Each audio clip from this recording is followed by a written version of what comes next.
The H is up here indicating that we're holding a measurement so that we can take our leads off of whatever we were measuring. We can write this number down if we need to. It's also indicating that we've changed our units of measurement from a whole number voltage to millivolts. And hey folks, how's it going? Welcome back to the channel. For those of you that are new, my name is Luke, and today we're going to be going over all of the different test settings on your Sperry DM6410 digital manual ranging multimeter. Manual ranging means it has all these different settings on here. Can be a little overwhelming at times, so we're going to break down each test setting with a practical demonstration on the bench and explain further what's going on. So hopefully we can help you out with whatever project that you're working on so you can utilize the proper test and get accurate results. So anyways, why don't you take a seat, grab a snack, and enjoy the video. Let's get into it. All right, I got to say right off the bat, I am liking this meter. I don't like all the meters on the show. It's not an affiliate. Not all the meters on the show are an affiliate. I like to give you all input on how I feel about the meters based off their price and performance to help better inform consumers whether or not the meter that they're buying is a good meter or a bad meter. You would be very surprised at how many name brand meters are extremely overpriced and not good. So that's a part of this show, is to help inform you all if you made a good purchase decision. And that's not at your fault. The PR for multimeters isn't that great. Nobody really knows how to use them or knows what's a good one or a bad one anymore. So that's a part of this show, is trying to delve into that. And by the time we go through all of the test settings, we'll have a very good idea of whether or not this is a good meter or a bad meter. But a few things right off the bat that I really like. This display is nice and large and clear. Another thing that I really like to help us that are learning, or just a reminder for those who may already know, is which port leads to use per test. Now, the only time you're really going to have to move this red lead over to this other port should be for this 10 amp setting. And let's go ahead and verify that. And you can see that it's telling you, hey, move your leads over. So it doesn't want you to run a continuous 10 amp circuit when you have this red port lead over to here. That's going to create a lot of heat and burn out the fuse, because it should be fused. Yes, both of our ports are fused. So it's saying 10 amps max for 10 seconds every 15 minutes. And on this port, we have up to 200 milliamps of current we can run through here. That might be a little confusing. Don't worry, we'll go over that in more depth later in the video. And then as far as your selection button, if it's not straightforward to you, that just means the parts highlighted in red, you'll be able to use the selection button to change the setting. So we've got this little section here, and this has a continuity and a diode symbol. It's going to default to a continuity setting. Then I can hit the select button, and it's going to change over to that diode symbol for diode testing. And then we'll use the hold button throughout the testing. So let's go ahead and start here. Let's explain some of the symbols that are going on here. Might be a little overwhelming, totally understandable. This is explaining, okay, for this section, from this line to this line, this section here is to measure volts DC. And it's saying we can measure up to 600 volts DC. Now, you might be wondering, why are there so many different numbers here? What's going on with that? I want you to think about a manual ranging meter as opposed to an auto ranging meter as kind of like we're using a microscope. And so when we use a microscope, we keep the lens all the way back here when we first set it up. And we can see there's stuff down here. We can kind of vaguely make out there's a battery and there's a multimeter. And as we dial in our microscope, we bring things into finer detail and clarity. That's the same kind of principle that we have going on here. We can measure up to 600 volts, but say we're only measuring something that's 12 volts, we can dial in, get better focus until we bring it to the finest resolution available. Now, if that's a little bit confusing, that's okay, because we're going to do examples for all the ones that have, like resistance has a whole bunch of settings. Volts AC has a couple different ones. Your current settings have a few. So we're going to go ahead and repeat that process and really drive it into the ground until you feel like you fully understand exactly how to work this little guy. When I utilize a manual ranging meter, I always like to start with the biggest setting and then I work my way down. The biggest setting here is 600 volts DC, and it's indicating on the meter we're measuring volts DC. These are the ports that we should utilize for our leads. We've got that set up, and we can just go ahead and make a measurement. Red to positive, black to common or to negative. Okay, so we can see it's reading 9 volts, but that's not a lot of detail. With batteries, even a 1/10 of a volt can be a big difference in indicating its health or its charge. So what we can do with a manually selected meter is we can start to dial in and get better clarity, just like with the microscope, bringing the lens in, right? So then we can start to work our way down. Okay, now we can read it to the tenths. This setting here is saying I can measure up to 200 volts DC. We're well within that. And then the next setting down is saying I can measure up to 20 volts DC. Well, what I'm trying to measure is at a little over 9 volts. So I know if I measure up to 20 volts DC, I'll be well within my limits of this setting. And now I can read my battery voltage all the way to the hundreds. Now, instead of just reading 9 volts, I'm able to read 9.51, which is a much more accurate measurement. The next setting down, 2000 M. What does that mean? Our meters are going to be utilizing the metric system, something us here in the US we're not very comfortable with. That's okay, I wasn't either at first. But M is going to be for milli. When we see a lowercase m, should be a capital M on here somewhere. There is. And capital M is going to be for mega. So if we see 2000 millivolts, that actually is trying to tell you it can measure up to 2 volts DC. If we take our placeholder, our invisible decimal, and we move it over 3 spots, 2.000 volts DC is what we can measure. And then 200 millivolts, if you move that decimal place over 3, what's that, 0.2 volts? Am I messing that up? I think, yeah, that's 2.2 volts. Okay, sorry folks. We can measure up to 2 volts. So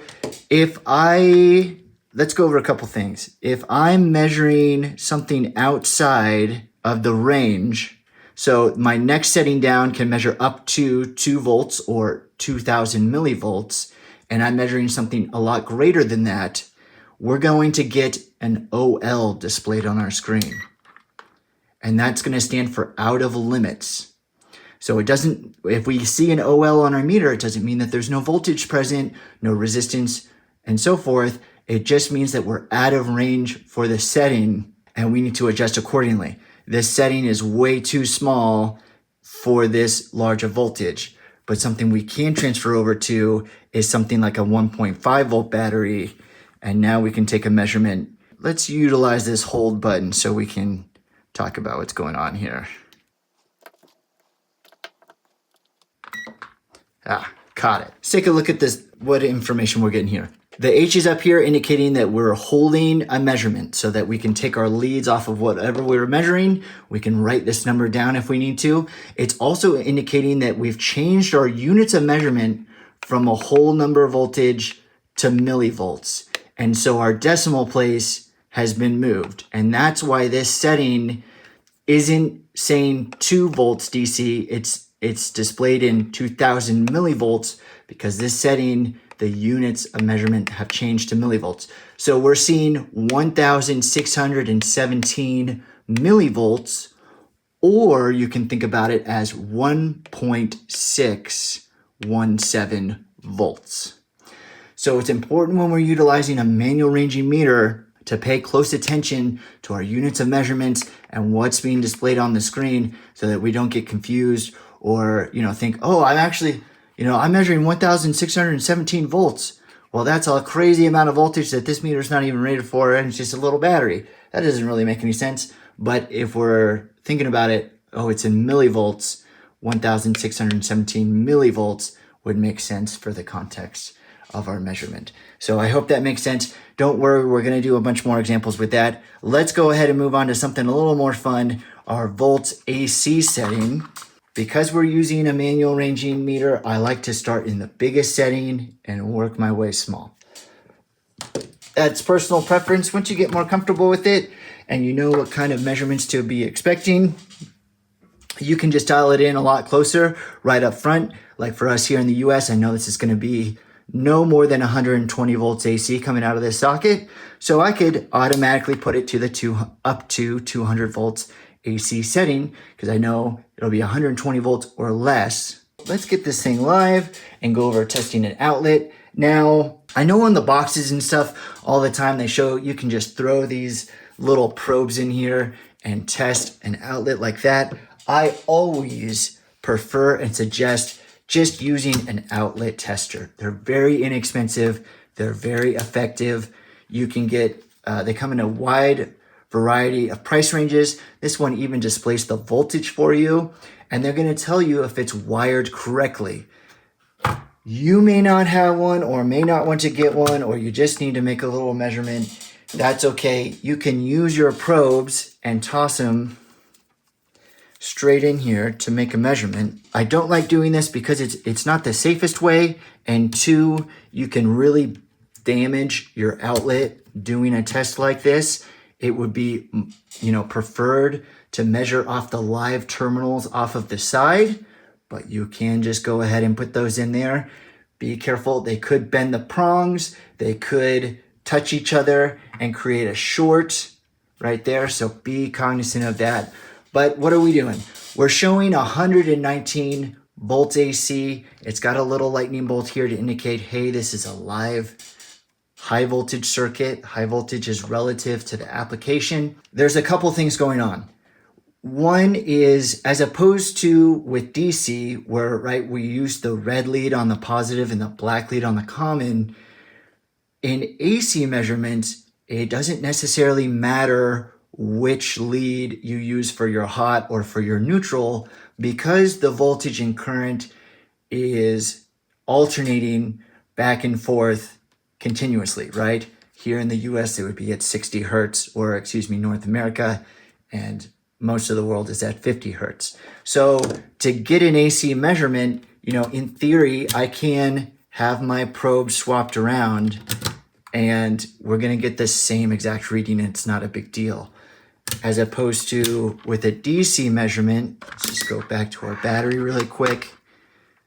If I have my probe swapped around, I have my red to common and black to positive, we're gonna get that little negative sign being displayed there. And that might be a little confusing. And it's just trying to indicate the polarity of flow is backwards to what it was expecting. We're measuring an outlet. We've got our little prongs in here. We open up the doors and we've got 119 volts AC being displayed on the meter. We're at the 600 volt AC setting.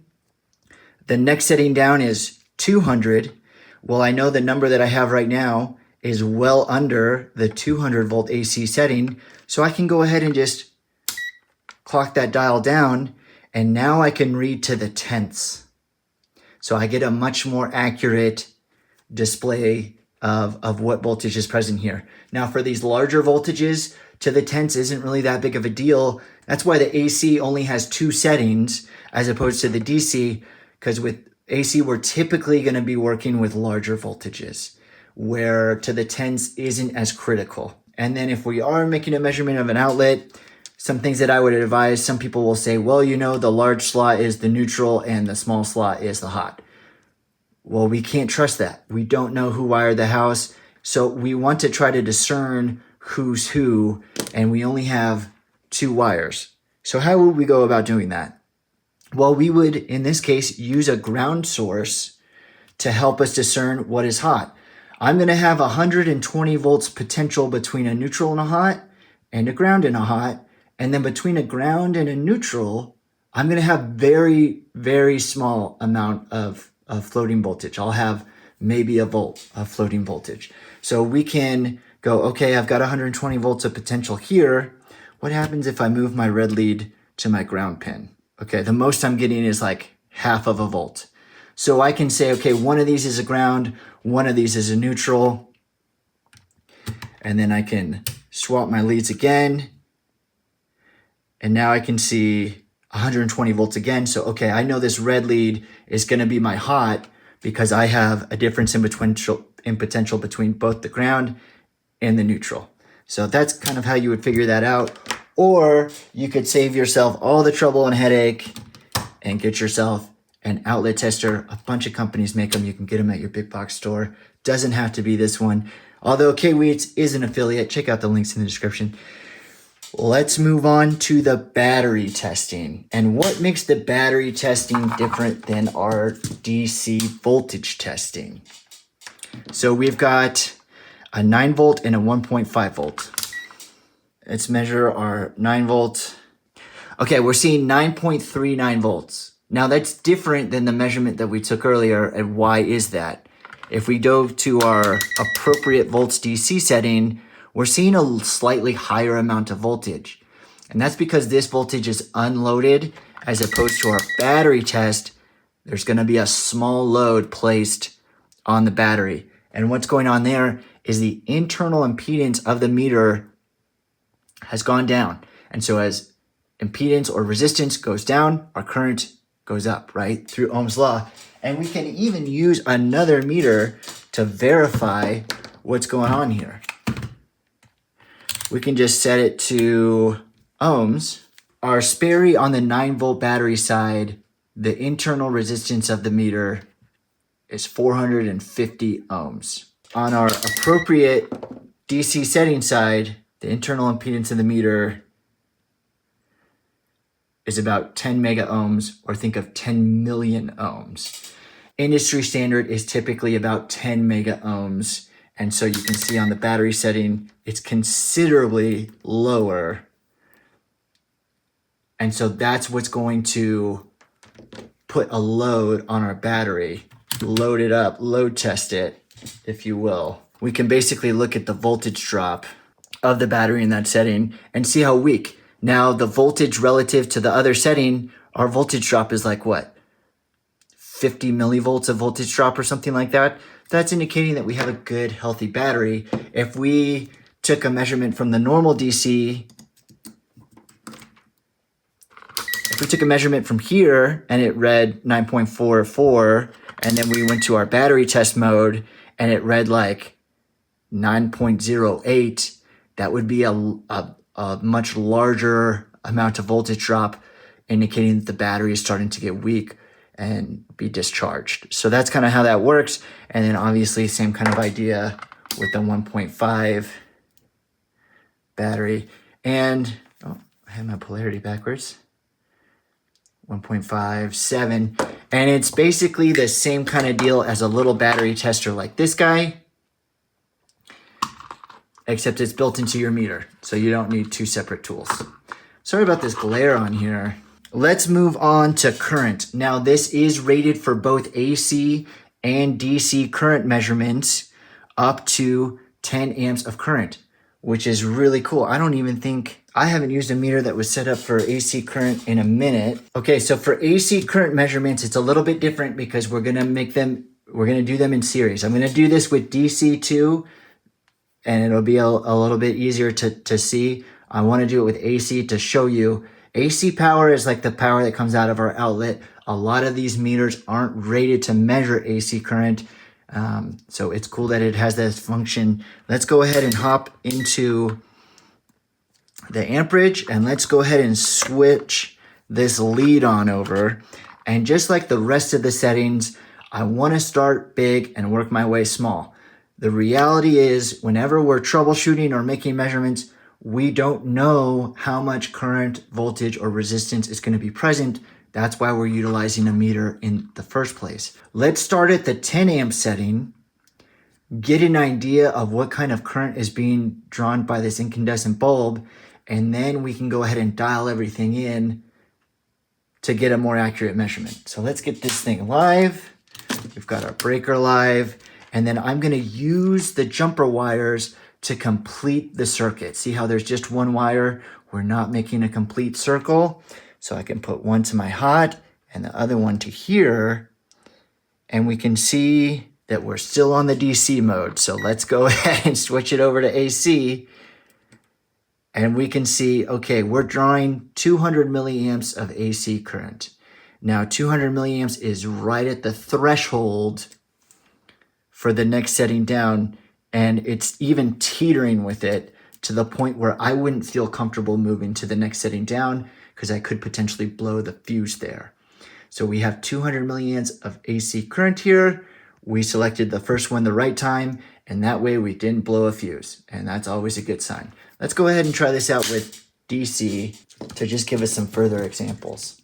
Again, I don't necessarily know. We're pretending this is a real world scenario where I don't necessarily know how much current is going to be drawn. We're going to try another light bulb.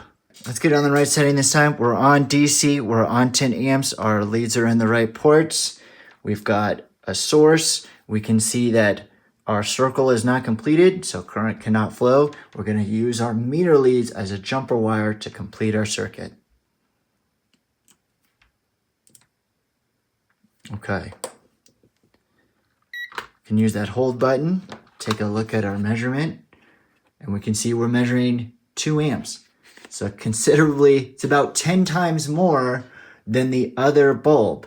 Now I'm using 12 volts to light this bulb, and I was using 120 to light the other, and we can see that relationship between voltage and current in Ohm's law. I'm using 1/10 of the voltage to light this bulb, so I'm using 10 times the amount of current to light it. Pretty cool, right? Got this little motor here. Let's go ahead and output some current. Still in DC, still got my leads in the right ports. Turn it on and look at our current draw. We can see about 420 milliamps of DC current. The largest setting was appropriate for all of these measurements. If we had our lead in this port and we were in a smaller current measurement setting, we could have potentially blown that 200 milliamp fuse. So we want to be really careful when we're making current measurements, not to get too excited, because the configuration of the meter is such that you can start shorting things out. You can start blowing things in your fuses in your meter. When we're in a voltage measurement configuration and we're making measurements in parallel, generally everything is pretty safe. The likelihood that you are going to damage anything is so low because the internal impedance of the meter is so high. But in our current measurement situation, it could be a lot different. You can start to let the smoke out of things, and you want to be careful of that. I've got these resistors here. They make for really good current measurement tests. Let's do some examples. Okay, so we still have 12 volts being outputted. We're still in the 10 amp configuration. I'm gonna take some measurements of some unknowns, pretending this is a real world scenario so that I can adjust my meter, my leads, and its settings accordingly. Okay, so that's showing 30 milliamps of current. 30 milliamps is well below the 200 milliamp limit that we have. So we can go ahead and adjust this back over to here, pop that in, and then I can take my dial down to the 200 milliamp setting. Now what I just measured is still over 20 milliamps, so I'll just keep it here for now, and let's get a better look at what's going on. Okay, so now it's much more accurate. As before, it only said 0.03, so like, okay, roughly 30 milliamps. Now that we're in the proper setting and port, we can see, okay, it's actually 36.9 milliamps of current. Okay, 12 milliamps. So now 12 is less than 20. I know I can dial this down. Okay, 12.18 milliamps of current. Let's keep going. Okay, 1.19. Now this funky U down here is for microamps of current, which is incredibly small. I'll give you an example of what kind of units we're working with. Okay, so this is at 1.19 milliamps of current. That would be equivalent to 1,190 microamps of current. So an incredibly small amount of current. We're still well above 200, but if we go to this next one down, okay, now we're showing 90 microamps of current. Let's go ahead and adjust this dial. Okay, it's actually 121.5 microamps of DC current that we're measuring there. So pretty cool. Continuity and diodes next. What does it default to? Probably continuity. What is continuity good for? Well, continuity is gonna let out a tone of the meter when there's flow.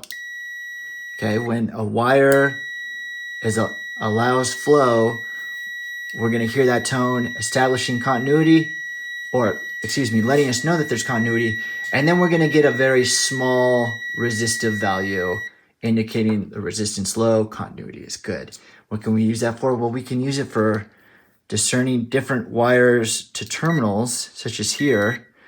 That's telling me that black wire goes to there, but it doesn't go to there. And that red wire goes to there and not to there, and that they're not shorted together. So continuity can be a really handy setting. I know it's kind of silly here for just two little wires, but when you're working with a bundle of wires, continuity setting can be extremely handy.